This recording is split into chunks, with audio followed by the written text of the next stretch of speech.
अस्सलाम वालेकुम प्यारे दोस्तों। हवाई जहाज खाना काबा के ऊपर से गुजर रहा था, उसका जो हश्र हुआ खुद देख लो। आइए जानते हैं पूरा वाकया। इसी तरह की इस्लामिक घटनाओं और वाक्य से रूबरू होते रहने के लिए आज ही सब्सक्राइब करें हमारे चैनल इस्लाम हिस्ट्री को और साथ ही बेल आइकॉन को प्रेस करें।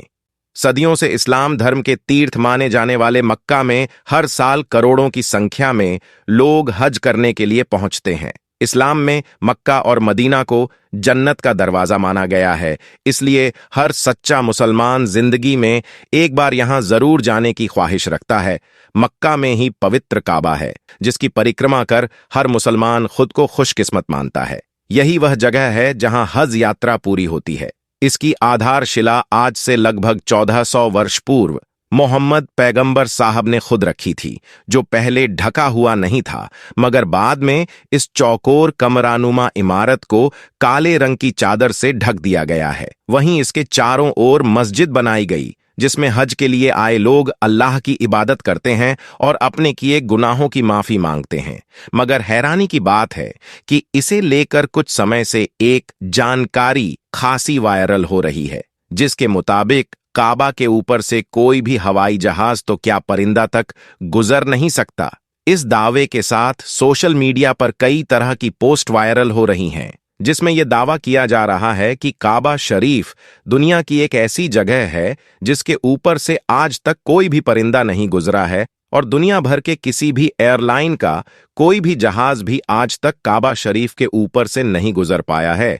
कुदरती तौर पर अल्लाह तबारक व ताला ने काबा शरीफ की डायरेक्शन ही ऐसी रखी है कि कभी भी चांद और सूरज भी काबा शरीफ के ऊपर से नहीं गुजर पाते हैं। आखिर उसकी ऐसी क्या वजह है कि जिसकी वजह से काबा शरीफ के ऊपर से कोई भी जहाज या परिंदा नहीं गुजर पाता है?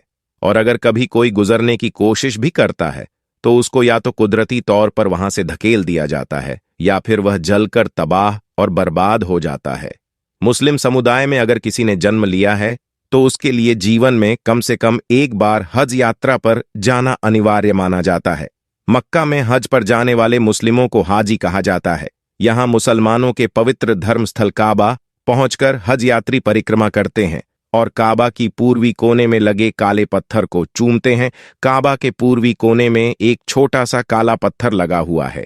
यह दिखने में भले ही छोटा है, लेकिन इसका महत्व बड़ा है। यह पत्थर चारों ओर से चांदी के फ्रेम में जड़ा हुआ है। अरबी भाषा में इस पत्थर को अल हजरू अल अस्वद कहा जाता है। इस पत्थर के पीछे की कहानी के बारे में कई तरह के किस्से मशहूर हैं, लेकिन सच्चाई के बारे में कोई ठोस प्रमाण नहीं है। लेकिन वही कुछ लोग ऐसे भी हैं जो इस बात को नकारते हैं कि हवाई जहाज या कोई भी परिंदा काबा के ऊपर से नहीं गुजर सकता।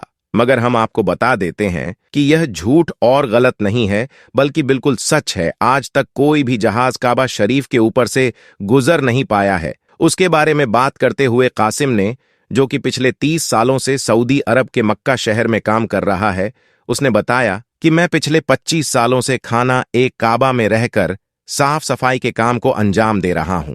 मैंने आज तक किसी भी जहाज को काबा के ऊपर से गुजरते हुए नहीं देखा और ना ही मैंने आज तक किसी परिंदे को काबा के ऊपर से गुजरते हुए देखा। कासिम आगे कहते हैं कि एक बार शाम के वक्त गलती से एक जहाज काबा शरीफ की तरफ आ गया, मगर हमने देखा जैसे ही वह जहाज काबा शरीफ के करीब पहुंचा तो उसकी डायरेक्शन कुदरती तौर पर अपने आप ही वहां से धकेल दी गई, यानी कि वह कुदरती तौर पर ही वहां से हट गया। दोस्तों, अब आपको बताते हैं कि आखिर ऐसा क्यों होता है।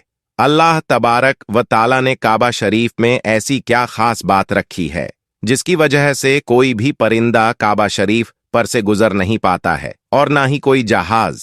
अल्लाह ने अपने काबा में ऐसी क्या कुदरत रखी है जिसकी वजह से काबा के ऊपर से गुजरने वाला जहाज हो या परिंदा, जिसको या तो कुदरती तौर पर वहां से धकेल दिया जाता है या फिर वह जलकर खाक हो जाता है या फिर वो काबा शरीफ की लाइन से अपने आप ही दूर हो जाता है।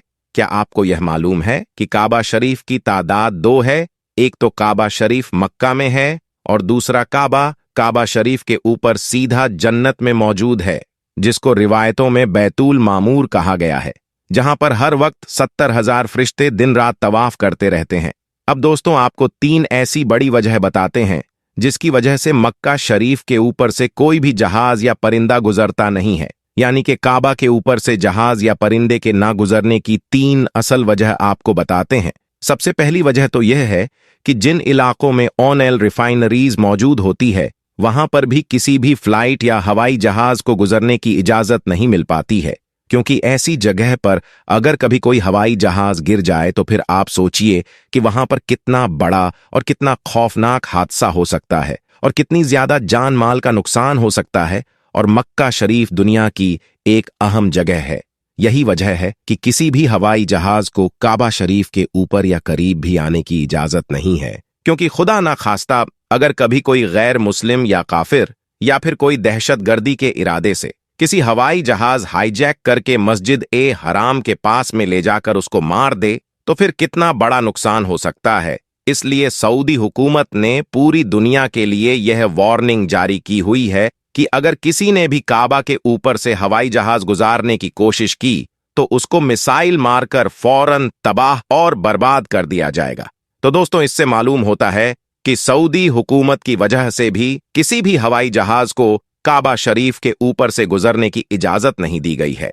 अगर देखा जाए तो काबा शरीफ सबसे पाक और मुकद्दस जगह है और यहां पर आकर दुनिया का हर मुसलमान अल्लाह की इबादत में मशगूल हो जाता है। ऐसे में अगर हवाई जहाज वहां से गुजरने लगे तो मुसलमानों की इबादत में खलल पैदा हो जाएगा। इस वजह से भी काबा शरीफ के ऊपर से हवाई जहाज गुजरने की इजाजत नहीं दी गई है। दोस्तों, इसकी दूसरी वजह यह है कि आप सभी को मालूम है कि मक्का और मदीना में गैर मुस्लिमों का जाना मना है, यानी गैर मुस्लिम मक्का और मदीना में नहीं जा पाते हैं। इसलिए कोई भी मुसलमान हज करने के लिए या उम्रा करने के लिए जाते हैं तो उनका जहाज सबसे पहले रियाज शहर में उतरता है, यानी कि उन सबको सबसे पहले रियाज में ले जाया जाता है। फिर उन सबको बसों या ट्रेनों में भरकर मक्का और मदीना ले जाया जाता है, क्योंकि अल्लाह पाक ने कुरान ए करीम ने गैर मुस्लिमों के लिए पाक सर जमीन मक्का में दाखिल होने पर पाबंदी आयत की है। और उसके अलावा भी ऐसी बहुत सी आयतें मौजूद है जो यह साबित करती है कि गैर मुस्लिम मक्का और मदीना में दाखिल नहीं हो सकते हैं। इसलिए किसी भी हवाई जहाज को मक्का की सर जमीन में दाखिल होने से रोका जाता है, क्योंकि हो सकता है कि किसी हवाई जहाज में कोई गैर मुस्लिम भी मौजूद हो और वह गलती से मक्का में दाखिल हो जाए। इसलिए सऊदी हुकूमत ने सख्ती से दुनिया भर की एयरलाइन पर उसके लिए रोक लगा रखी है, यानी कि तमाम एयरलाइंस के लिए नो फ्लाई जोन करार कर दिया है।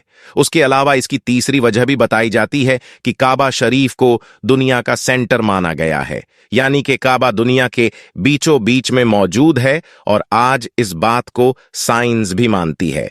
साइंस ने भी इस बात को प्रूव किया है कि मक्का में बना काबा दुनिया के सेंटर में मौजूद है। इसी वजह से काबा शरीफ दुनिया के सेंटर में होने की वजह से सबसे ज्यादा ग्रेविटी काबा शरीफ के ठीक ऊपर और नीचे हैं। उसकी वजह से यह होता है कि अगर कोई परिंदा या हवाई जहाज काबा शरीफ के ऊपर से गुजरने की कोशिश करता है तो ग्रेविटी की वजह से वह परिंदा और हवाई जहाज अपने आप ही काबा शरीफ की लाइन से दूर हो जाता है। इसका मतलब यह हुआ कि काबा शरीफ के ऊपर कोई भी चीज, चाहे वह परिंदा हो या हवाई जहाज हो या फिर और कोई चीज हो, वो अल्लाह की कुदरत से अपने आप ही काबा के ऊपर से हट जाती है। उस चीज को कुदरती तौर पर भी वहां से धकेल दिया जाता है, यानी कि उस चीज को अल्लाह की कुदरत से हटा दिया जाता है। यही वजह है कि काबा के ऊपर से कोई भी परिंदा या हवाई जहाज नहीं गुजर पाता। अगर कभी कभार कोई परिंदा या हवाई जहाज काबा के ऊपर से गुजरने की कोशिश भी करता है तो या तो उसको वहां से धकेल दिया जाता है या फिर वह जलकर खाक हो जाता है। तो दोस्तों, आज की वीडियो में बस इतना ही। आपका हमारी आज की जानकारी के बारे में क्या कहना है, कमेंट सेक्शन में जरूर बताएं। साथ ही वीडियो पसंद आई हो तो वीडियो को लाइक करें, शेयर करें और चैनल को सब्सक्राइब भी जरूर करें। मिलते हैं एक नई वीडियो के साथ, तब तक के लिए अल्लाह हाफिज।